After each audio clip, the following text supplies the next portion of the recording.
Good morning, my fellow Michiganders. Good morning, my fellow Americans. Welcome to the Grassroots Army Podcast. I'm, of course, your host, former Michigan gubernatorial candidate Garrett Soldano, and I am just not only honored but excited as heck to have Dr. Bowden on, who has just been on fire over on X with what she's doing. And so we're gonna be talking a lot about a lot of different things today about what she's pushing. She is leading the charge with trying to get this shot off the market, and she's gaining steam, everything that we're saying. I mean, as of yesterday, I think you posted that you have 122 elected officials, 120 candidates, and one surgeon general from 39 states publicly stating that the shots must be pulled off the market. Is that correct, Dr. Bowden?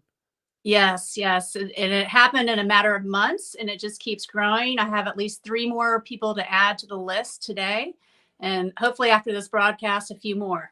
Yeah, and that's the whole intent with why we're doing this. You know, I've been standing up for medical freedom for many, many years, and we just appreciate the heck out of you. And just before we begin, folks, this is a call to action to everybody that's writing right now.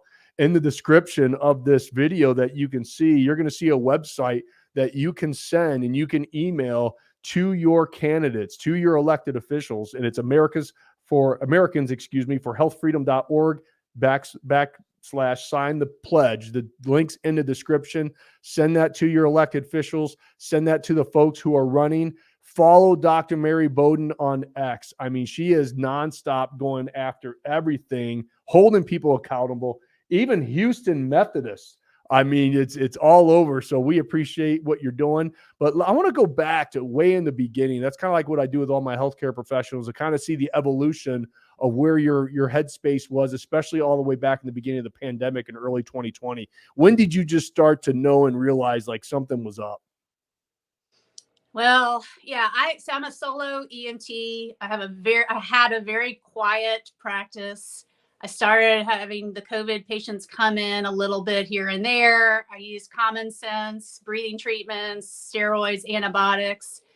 And then I started using monoclonal antibodies, and those worked really well. And then the government started taking over distribution. And that was my first hint, like, why can't we no longer get these monoclonal antibodies? And then once the monoclonal antibodies completely disappeared, I started looking to alternatives, ivermectin, hydroxychloroquine. And then that was my second clue that something was going on, when I kept getting roadblocks to getting these medications to people. So pharmacies refusing to dispense the prescriptions I wrote. And then I live in Houston. Houston Methodist is the first hospital in the country to mandate the COVID shots. And I started having all these patients coming to me very distraught over these mandates. And then I started seeing all the breakthrough cases where patients were just as sick, if not sicker, who were fully vaccinated. And I actually went to Methodist. I said, what's going on? Are you seeing what I'm seeing? Like, I thought the shots were supposed to protect people. And then they just basically stonewalled me. And so I started speaking out on Twitter. And at the time, I was pretty cautious. I said things like, ivermectin works and vaccine mandates are wrong. But there was one day where I tweeted out 25 times the exact same message. And I said, vaccine mandates are wrong. And then I posted a patient testimonial under that statement.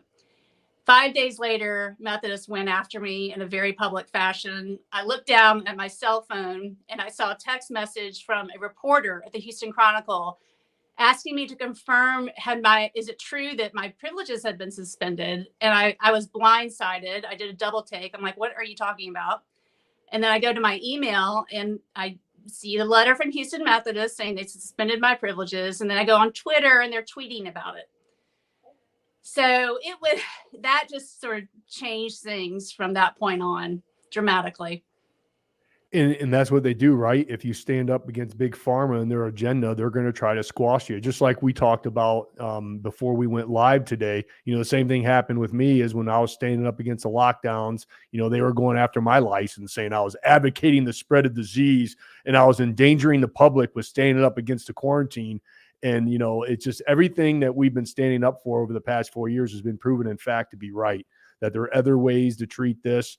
They were under treating it in the beginning, and the mandates and everything else that they were doing is not only unconstitutional, but obviously did have no good positive result of stopping and slowing the spread of this thing, because it's basically a cold. Good luck trying to stop the cold. So I want to move into, after that, obviously, because let me go back to, 2021, I think, is when the emergency warp speed happened, right? That there was no long-term safety and efficacy studies on this thing, and they were just going to basically get everybody to get this procedure done on them. And so I want to go back to 1976, and a lot of people aren't familiar with this, but the swine flu epidemic. And I want to talk about some of the things that happened with it, because at the time, it's kind of same scenario. The U.S. president at the time, President Carter, I think it was, did a warp speed effort, and this is from an article from back then, to vaccinate every man, woman, and child in the country. And that year, the fear that was pushed down everyone's throat was the swine flu was starting to loom large. And they started to push this thing through to the American population based on, and this is from the article, ill-founded science and political imprudence. And 3 people died. And guess what they did when 3 people died? They did what? They pulled it off the market, of course. Pulled it off the market. Because at the time, you could actually sue pharmaceutical companies for side effects and deaths. Not until 1986, when the Child Vaccine Injury Act went into effect, that you could not sue Big Pharma anymore. But 3 people died, and they pulled it off the shelves. What amount of people need to be injured for them to even consider pulling this thing? I mean, what is it now? According to theirs? I don't even know. It's astronomical. On VAERS, there are, I think, 33,000 reported, and now they've stopped accepting reports, so it's maybe higher than that. I looked at the patient population from the last 2 years. 7% of my new patient appointments were for people with chronic debilitating health conditions following these shots. These were people who were healthy before. They had, it was very time related, their injury, and all the same pattern of symptoms. Never seen anything like it. And yet we speak out about it, and we either get stonewalled or canceled. It's unbelievable. Yeah, and they're still trying to do it to these days. And I tweeted the other day, COVID is over. That's what the establishment wants to move on and pretend it didn't happen, right? Mm-hmm. It's the one issue that you said that affected every voter, and it's important to keep the dialogue alive. And I agree with that, because a lot of people that kind of bought into this thing, they just want to forget about it. Like, they won't admit it. They don't want to talk about it. And I think it's very important to continue to bring it up so we don't make the same mistake twice. That's a definition of insanity, doing the same thing over and over again and expecting a different result. And this leaked all the way down to the local school boards with their unnecessary mandates of what they were doing to these kids and the mental health crisis that they put in these kids. And I agree with you, Dr. Bowden. We just can't quit talking about this. We need to look at all the data like good doctors, and we have to make sure that we never make the same mistake again. And it seems like even both parties, I mean, the only candidate that I really see continually talking about it, a major candidate in the presidential race, is RFK, right? Right.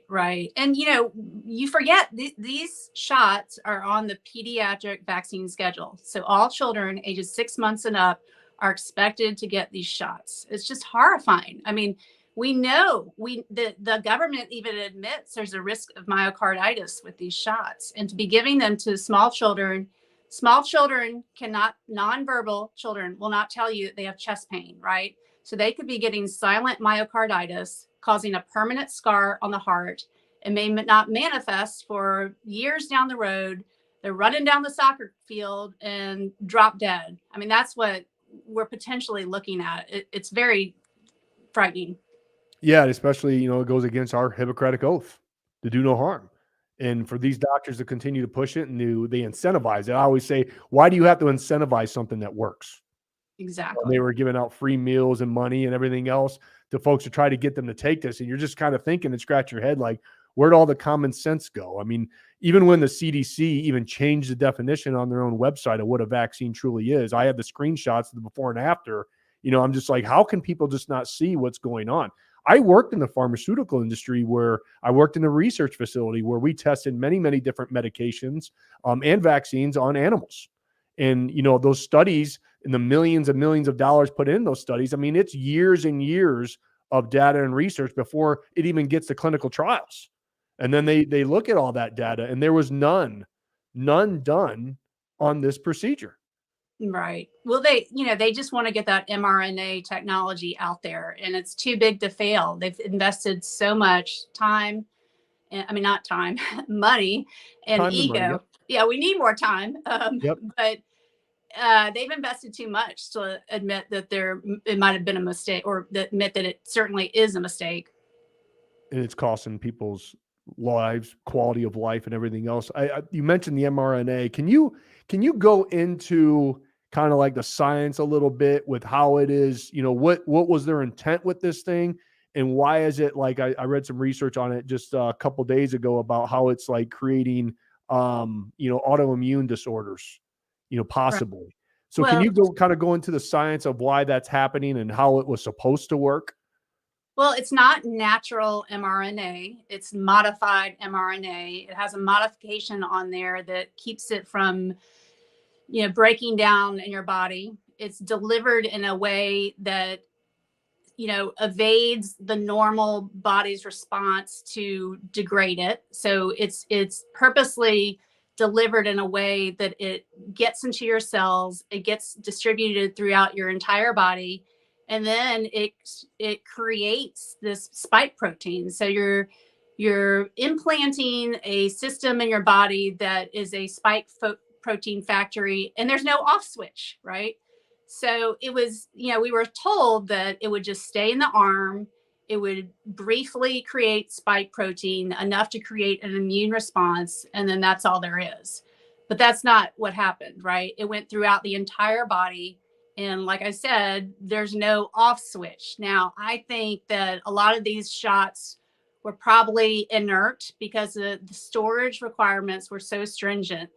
Like if I had wanted to distribute the shots, I would have had to buy a very specialized, expensive piece of equipment, which most people weren't doing. And, these people that went to the stadium and stood in line for an hour in their car and it was 90 degrees outside, I have a hard time believing that they actually got the true product that was intended.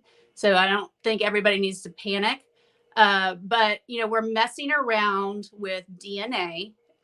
It is definitely a gene therapy product, but it's being described and presented as something, as a vaccine, which is not.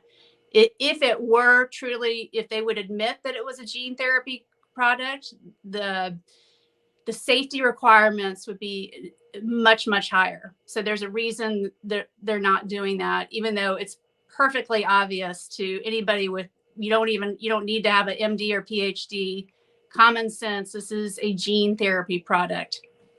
Wow, I didn't think of that angle. So if this would have been, basically it's a therapeutic, right? So if they would have advertised it as such and people would have started having side effects, could they sue the pharmaceutical industry for those side effects? I don't know the legal aspect of that, but it seems to me that it might evade the Vaccine Injury Act. Yeah, I think that's probably why they labeled it a vaccine, because they wouldn't have any liability with it. I mean, that's good marketing on their part. Exactly. And they needed to change the definition of a vaccine so that it would truly fit, right? Yeah, absolutely. So they wouldn't have any liability and they can just continue to print money for themselves.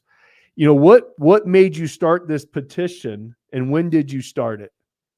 Well, I stumbled upon a post from Brad Paquette, who's a state legislator in Michigan, and he was describing his vaccine injury. He suffered myocarditis after the shot. He was actually hospitalized. He's young. He was otherwise healthy.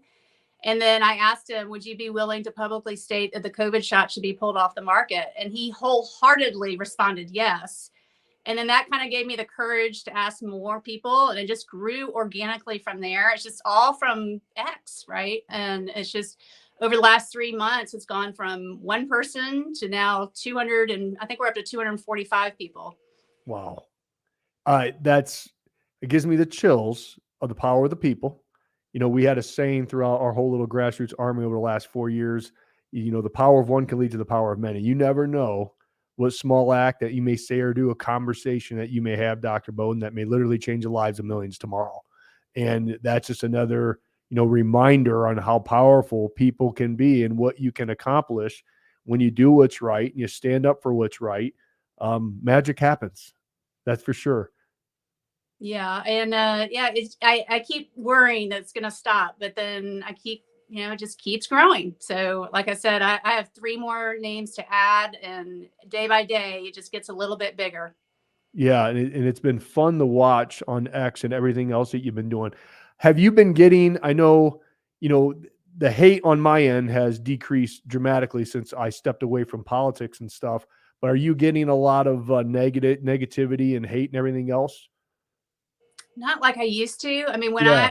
I all started, I had some social media influencers really go after me, and they had 1 million followers on YouTube and TikTok, and they made horrible videos about me, and they were just constantly going after me. But it's calmed down a little bit, which I think speaks volumes. It does, because the truth is finally coming out that you were right, I was right, and they just don't hit at you as much. That's for sure. How did your kids do with all of this? I mean, were you able to separate, or did they, I'm sorry to bring up your family, but when we stood up, my whole family was attacked. When we ran for governor, my whole family was attacked. How did your kids go throughout this process? They doing well? Yeah, I mean, when this all hit, they were at a school that was wonderful. That was, they never locked down. They didn't require masks. So thankfully, they were in a school environment that was very supportive. Now, one of my kids was applying for 9th grade to private schools, and he didn't get in anywhere. And we were told it was because of me speaking out, basically. So that was the only real hit. But otherwise, we were very fortunate that their school environment was supportive. Absolutely. Can I kind of go off topic and ask your opinion on a very hot topic right now, that's gaining a lot of steam on every platform that I see, and I've been posting a lot about, is the medical transitioning of children. Mm. Okay. And these parents who are obviously supporting this. What is your views on that with, doing these puberty blockers and doing these, these medical transitions to teenagers and children and everything else? Oh, well, first of all, this was not a thing when I was in training. I mean, this is a social disease. This was not recognized when I was in medical school or in residency. Now, I remember a few adults here and there we would discuss, surgical transitioning. Like, I remember because I'm an ENT, there would be patients that would want their Adam's apple removed, that kind of thing. We didn't do them at our program, but I just remember that being discussed. But for children, wow, no. I mean, it's just horrifying to me. It is, but COVID is horrifying to me. It's very discouraging. Now I will say, back to my kids, I predict there may be a backlash against all of this wokeness that's infiltrated public health, because they see it without me really even saying anything, because it's thrust in their face. They get tired of it, and they reckon, and because it's forced upon them, I think there's going to be a rebellion. That's my hope. I would wholeheartedly agree with that statement 100%. Having 2 teenage boys myself, and I think that generation is sick and tired of this stuff being force fed down their throat. And they're actually creating more division and more hate, even when their own community. I mean, the LGBT community, I mean, there's gays against groomers that is gaining steam on all these platforms, that they are just mortified with their organization on what it evolved into. And it was never supposed to be like this. And I would agree, like, what they're doing and how they're force feeding this down these kids' throats right now, is there will be some type of rebellion and pushback against this. And it's already happening. There's already walkouts and stuff with allowing, biological boys using girls' restrooms and everything else. I mean, they're really just not allowing common sense to take a foothold here. And they're just allowing the very, very small minority have a very loud voice, and it's affecting the group as a whole. Thank you for being open to that subject and talking about that, because I think people need to hear from their healthcare professionals, because one thing that's happened, especially during the pandemic, is people's lost faith in the medical profession. They really have, which is bad. People need to go and get their screenings and checkups, and it's just people aren't going now. And unfortunately, where I'm at in Michigan, the medical profession kicks people out and kicks families out if they don't follow the CDC recommendations for the schedule, which I think is against the Hippocratic Oath. As a doctor, our job is to teach. That's what doctor means, to provide information, hold our patients accountable, but support their decisions.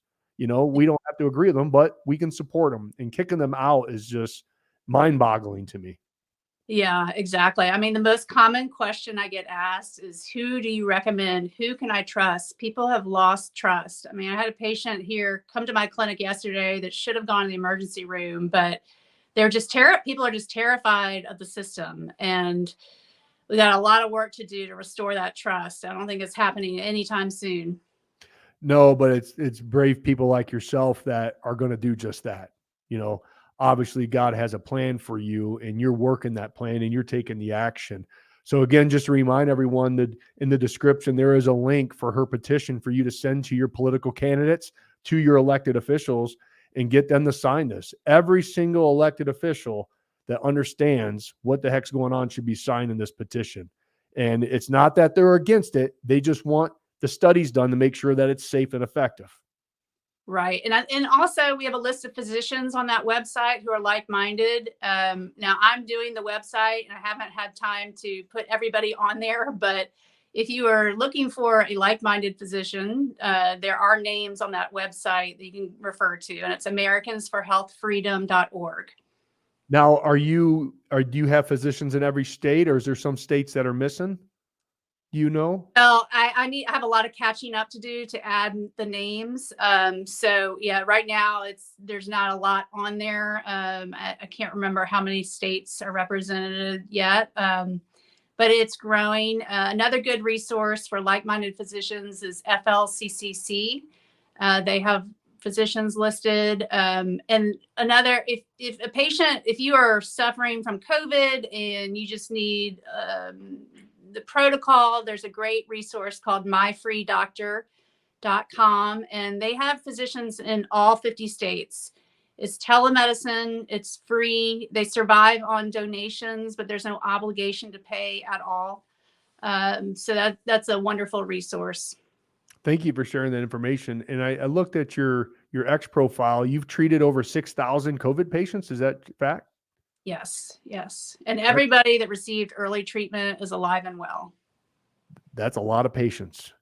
Mm-hmm. That is for sure. What are you doing right now? Like, are you practicing, or? Yeah, I have a full-time clinic, full-time mom, and then fighting the fight. So your mouth is literally around an open fire hydrant, right? Especially having all that on your plate and trying to manage the website, update it. People don't understand when you have social media platforms, especially when you have followings of hundreds of thousands of people, they get mad at you when you can't reply back and you're not answering messages. You're like, I get thousands a day, man. Like, I can't keep up. Yeah. But hey, Dr. Bowden, we appreciate you so much. Again, everyone, you can follow her on X. I tagged all of her profiles on the Facebook and everything else, and I'll continue to do that. We'll be cutting up this video over the next 2 weeks. And so if you're just watching this now, we're going to be cutting up clips of this interview. So there will be opportunities for you to go to her profiles and platforms and follow her and support her. Okay. Thank you so much for your time today. Thanks so much, Garrett. Have a great day. You too. Wow.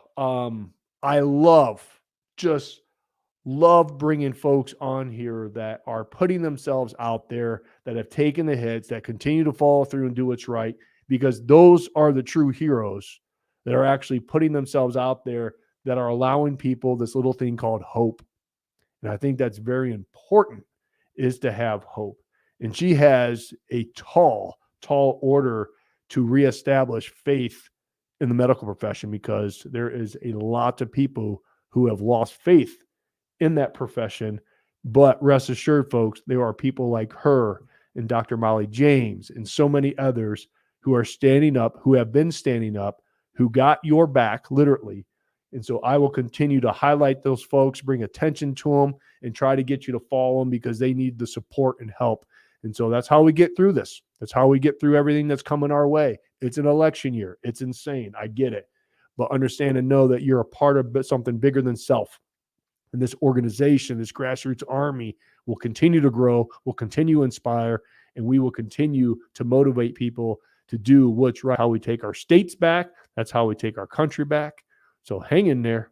It's about to get awesome. God bless you. God bless the state of Michigan, of course, in all ways. God bless these United States. Until next time.